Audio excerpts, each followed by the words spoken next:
ভ্রান্তিমূলক একটা হয়তোবা ভুলভুলামিতে করানো হচ্ছে।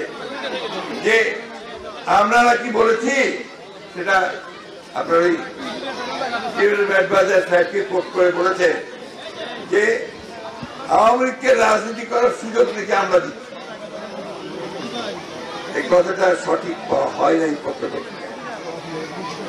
আমরা খুব পরিষ্কার করে আমাদের অবস্থা পরিষ্কার করেছি। আমরা বলেছি যে আওয়ামী লীগকে রাজনৈতিক দল, কে নির্বাচন করবে, কে রাজনীতি করবে, কে রাজনীতি করবে না, সেটা তো নির্ধারণ করবে জনগণ। আমি একটা রাজনৈতিক দল হিসেবে তো সে নির্ধারণ করতে পারি না। সুতরাং এখানে কোনো ভুল বুঝাবুঝির অবকাশ নাই।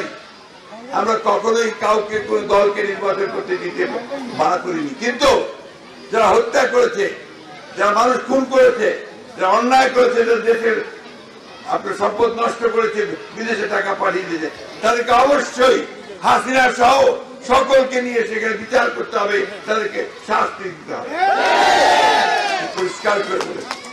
আর জনগণ সিদ্ধান্ত নেবেন যে তারা কাকে তারা রাজনীতি করতে দেবেন কি তাদেরকে দেবেন না। সেখানে আমরা কেউ নই, আমরা তার দায়িত্ব আমাদের নয়।